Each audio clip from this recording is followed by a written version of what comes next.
General meaning. An illustration is something that helps explain, clarify, or make an idea easier to understand. Example: the teacher used an illustration to explain forgiveness. Thus, the example or story helps explain the concept.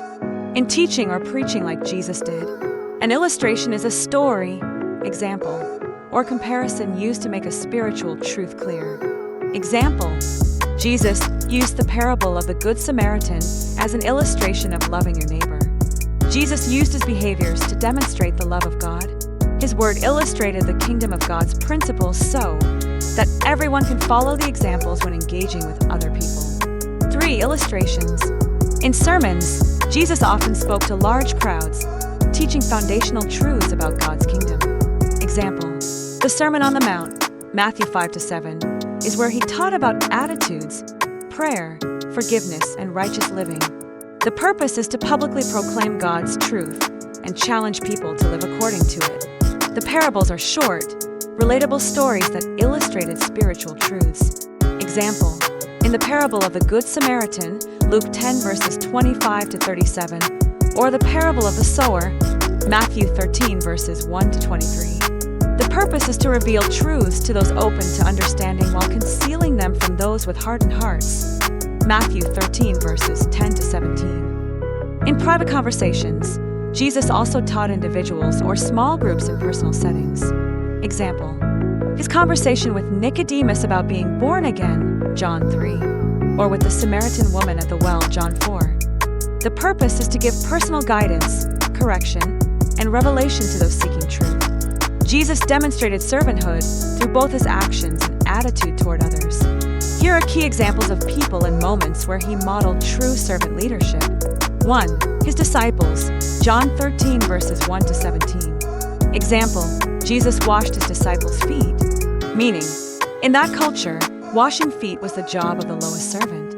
Jesus, their Lord and teacher, humbled himself to do it, showing that greatness in God's kingdom comes through humility and service. Lesson: if I then, your Lord and teacher, have washed your feet, you also ought to wash one another's feet. John 13:14. 2. The sick and needy, Mark 1:40-45, Matthew 20:29-34. Example: Jesus healed lepers, gave sight to the blind, and comforted the brokenhearted. Meaning, he served those society rejected, touching the untouchable and loving the unlovable. Lesson: servanthood means compassion in action, meeting real needs regardless of status or reward. 3. The hungry multitudes, Mark 6:30-44. Example: Jesus fed the 5,000 with 5 loaves and 2 fish. Meaning, he cared for people's physical and spiritual needs.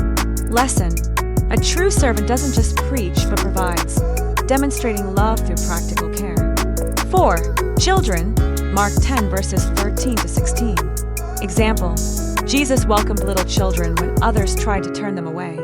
Meaning, he valued the least in society, teaching that humility and childlike faith are marks of the kingdom. Lesson: servanthood sees worth in every person, no matter how small or overlooked. 5. The entire world, Philippians 2:5-8. Example: ultimately, Jesus demonstrated servanthood by giving his life on the cross. Meaning, he took on the form of a servant and obeyed God unto death for our salvation. Lesson: the highest form of service is self-sacrifice motivated by love. Galatians 6:2 says, "Carry each other's burdens, and in this way, you will fulfill the law of Christ." We were never meant to do life alone. We need the love and care of others as much as we are needed by others in the same ways. Next time you see someone struggling under the weight of a burden, be sure to offer your time, resources, and strength as a blessing to that person. Romans 12:13 says, "Share with the Lord's people who are in need, so practice hospitality." Do you know a single person who needs a place to live, and you have a spare room? Offer your spare room to them while they get on their feet. If we follow Jesus' model today, discipleship means walking alongside others in faith, teaching and modeling Christ-like living, imparting to people for servanthood, leadership, and to go forth, duplicating disciples, not just gathering believers. Would you like practical steps on how to implement this model in your life or church? Email me at youreFacilitator@gmail.com.